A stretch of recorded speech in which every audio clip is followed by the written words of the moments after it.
ध्यान दें आप सभी लोग, हम भारत के लोग, भारत के नागरिक दुनिया के अन्य देशों में रहते हैं, कमाते हैं और पैसा भेजते हैं, पढ़ते भी हैं। ऐसे 1,80,00,000 भारतीय दुनिया के बाहर रहते हैं, I mean भारत के बाहर, और 100 अरब डॉलर से ज्यादा पैसा अपने मदर कंट्री इंडिया को, अपने अपने परिवार वाले को भेजते हैं। 100 अरब डॉलर, ये यूनिक है वर्ल्ड में सबसे ज्यादा। और ये भारतीय जो भारत पैसा भेजते हैं तो उनका अपना इंटरनेशनल चैनल के तहत भेजा जाता है, पर भारत सरकार ने यह प्रयास को सफल बनाया और वर्तमान में सर्वप्रथम दुनिया के 10 देश के साथ कहा गया कि जो भारतीय हैं वहां, वो अगर उनका एनआरआई खाता जिनका खुला हुआ है, non resident Indian bank account, वो अपने उस अकाउंट के जरिए यूपीए के थ्रू, आपको मतलब यूपीआई, तो यूपीआई के थ्रू भारत में पैसा भेज सकते हैं।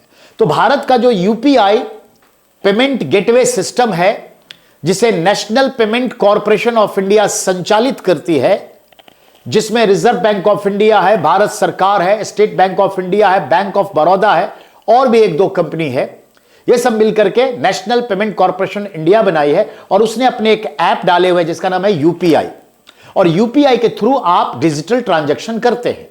पर विदेश में रहने वाले भारतीय यूपीआई के थ्रू अपने मदर कंट्री पैसा नहीं भेज सकते थे, अब यह पैसा 1 अप्रैल से भेजेंगे। तो यूपीआई के थ्रू भारतीय नागरिक जो विदेशों में रहते हैं अपने मदर कंट्रीज को पैसा भेज सकते हैं यूपीआई के थ्रू, लेकिन जिनके पास एनआरआई खाता है वो, ऐसे 10 देश जिससे यह शुरुआत होने जा रही है वो रहा ये Singapore, Australia, Canada, Hong Kong, Oman, Qatar, America, Saudi अरब, संयुक्त राज्य अमीरात, ब्रिटेन, इन सब के पास एनआरआई बैंक अकाउंट है।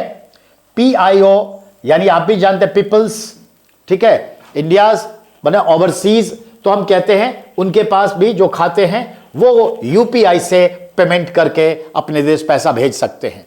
तो ये याद रखिएगा, यूपीआई को संचालित करने वाली जो कंपनी है वो कौन है, हम आप इसे जान लें। तो यूपीआई को संचालित करने वाली कंपनी जो है उसका नाम है NPCI, national payment corporation of India, ठीक है।